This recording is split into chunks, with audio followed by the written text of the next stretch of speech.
지하 1층 상가 임대료가 보통 1층에 뭐 한 반 정도인데 그거보다 훨씬 더 끌어올릴 수 있죠. 뭐 70%, 80% 이 수준으로. 그래서 그렇게 좀 사용하시게 되면 사업적으로는 확실히 지하 공간이지만 안 좋은 점을 충분히 극복할 수 있는 여지가 굉장히 많습니다. 안녕하세요. 랜드북팀의 류상호입니다. 오늘은 초보 디벨로퍼를 위한 건축법 5번째 시간이고요. 오늘의 주제는 바로 지하 공간입니다. 지하 공간 같은 경우에는 지표면의 2분의 1 이상이 벽면에 묻혀 있으면 이제 그 공간을 지하 공간으로 봐줘요. 보통 도심 내에 나타나는 지하의 양상은 경사지에서 지하 공간을 많이 계획하는 편이죠.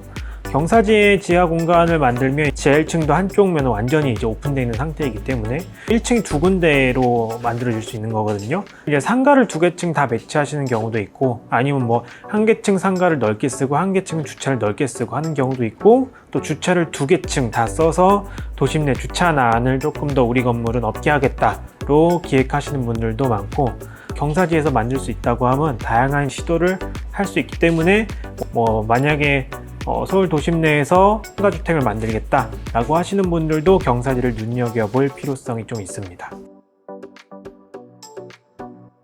근데 이 지하 같은 경우에는 안 좋은 이미지부터 떠오르잖아요. 지하 공간 하면 대부분 이제 습기 차고 곰팡이 쓸고 또 까딱하면 물 새고 그런 이슈들이 있는데, 면적이 좀 여유가 있다라고 하면 썬큰을 같이 만들어주면 좋아요. 그 썬큰을 통해서 이제 채광이랑 환기가 다 어느 정도는 다 가능하기 때문에 그 지하 공간의 고질병인 곰팡이 그런 문제로부터 조금은 자유로울 수 있는 확률이 높아지고요. 썬큰을 통해서 지하 공간에서 채광과 환기만 느끼는 게 아니라 거기에 계단을 놔주면서 효과가 극대화가 될 수 있거든요. 일단 시선적으로 저 밑에 뭐가 있다라고 인지가 되고 거기에 계단까지 놔준다고 하면 그쪽으로 가는 동선을 강하게 어필할 수 있는 거거든요. 똑같이 1층과 2층에 있듯이. 그렇기 때문에 그 썬큰에 계단을 놔주는 것까지 하면 지하 1층 상가 임대료가 보통 1층에 뭐 한 반 정도인데 그거보다 훨씬 더 끌어올릴 수 있죠. 뭐 70%, 80% 이 수준으로. 그래서 그렇게 좀 사용하시게 되면 사업적으로는 확실히 지하 공간이지만 안 좋은 점을 충분히 극복할 수 있는 여지가 굉장히 많습니다. 주거 공간 같은 경우에는 이제 거기 사시는 분들이 지하에 대해서 어떻게 생각하냐라고 하면 다시는 하지 않겠다라고 하는 경우가 많아요. 왜냐하면 이 지하가 가지고 있는 고질적인 문제들, 아까 말씀드렸던 곰팡이나 물, 그 다음에 채광, 환기 이런 게 전혀 해결이 안 되기 때문에 사실 주거로서 지하는 그렇게 바람직하지는 않다고 봅니다. 그래서 그거를 해결하기 위해서는 사실 여러 가지 공법이 조금 뒷받침이 돼줘야 되고, 아까 말씀드렸던 상가에만 비단 썬큰을 쓸 게 아니라 주택 쪽에도 좀 써줘야 되거든요. 그런 걸로 해서 극복은 할 수 있지만 근본적으로 그렇게 사람이 살기 좋지는 않아요. 이제 조금 그게 완화될 뿐이지. 요거는 공사에 대한 얘기인데, 요거는 뭐 디벨로퍼든 건축주분이든 뭐 다 아셔야 되는 내용이에요. 보통 한국에서 지하를 만드는 방법은 일단 토목 공사를 먼저 해서 지하를 만들 수 있는 공간을 먼저 확보를 해줘요. 그런 다음에 일단 공간을 만듭니다. 공간을 만든 다음에 이제 벽을 세워야 되잖아요. 그러면 지하 같은 경우에는 벽과 흙이 바로 맞닿아 있기 때문에 물이 바로 넘어올 수 있는 구조예요. 그래서 우리나라 지하 구조 같은 경우에는 대부분 이 벽을 통과해온 물을 실내 공간에서 별도로 배수를 하는 구조를 갖추고 있는 경우가 되게 많거든요. 그러면 왜 우리 큰 건물 지하 주차장 같은 데 가면 지하 주차장 벽면은 보통 블록으로 이렇게 많이 쌓아져 있고 밑에서 한 3분의 1 지점 정도에 보면 환기구가 조그만하게 하나 있어요. 그 블록과 벽 사이에 뜬 공간이 있고 거기로 물을 배수시키되 이제 거기도 습기가 차기 때문에 그 습기를 안쪽으로 빼기 위해서 그런 환기구가 있는 거거든요. 그런 구조상에서는 사실 지하는 끊임없이 이제 습기와 물로부터 자유로울 수는 없어요. 왜냐면 물을 안에서 처리해 줘야 되기 때문에. 요걸 이제 시장에서는 안방수, 내방수라고 부르고 있고, 그럼 이제 당연히 바깥방수, 외방수도 있거든요. 요거 같은 경우에는 벽에 아예 물이 안 닿게 하는 방법이에요.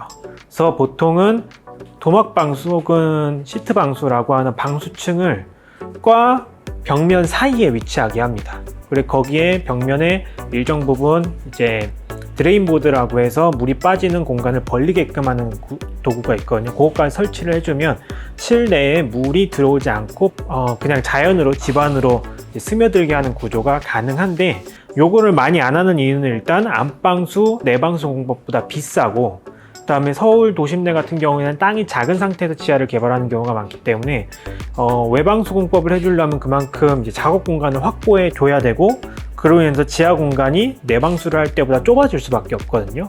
그렇기 때문에 외방수 혹은 바깥방수 공법을 한국에서는 그렇게 많이 하고 있지 않아요. 요게 되면 확실히 지금까지 겪었던 지하에서 문제들은 많이 줄어들 수는 있습니다. 이 반지하라는 게 되게 웃긴 건데, 사실 일단 법적으로는 지하예요. 네, 법적으로는 지하이기 때문에 당연히 용적률이나 연면적이 안 들어가죠. 그래서 보너스 면적으로 인식하고 지하로 인정을 받되 상품으로서는 지상이고 싶은 거거든요. 그러니까 뭔가 다 잡고 싶어서 반지하라는 게 나온 건데, 이 반지하가 아시다시피 창문이 바로 지면에서 얼마 떨어져 있지 않은 위치에 있기 때문에 물이 그만큼 들어오기 쉬워요. 그리고 이 물이 들어오면 배수가 되기도 굉장히 어렵거든요. 사실 주택의 시스템 안에서는. 반지하는 태생적으로 구조적으로 침수의 위험이 늘 있는 곳이다. 일단 정리가 되고, 이거를 결국 극복하려면 반지하를 없애는 거는 맞는데, 최근에 이제 정부에서 나온 정책이 건축 허가도 안 내주고, 그 다음에 기존에 있는 반지하 임차인이 나가면 다시는 반지하 주거 공간을 못 쓰겠다라고 이제 발표를 했어요.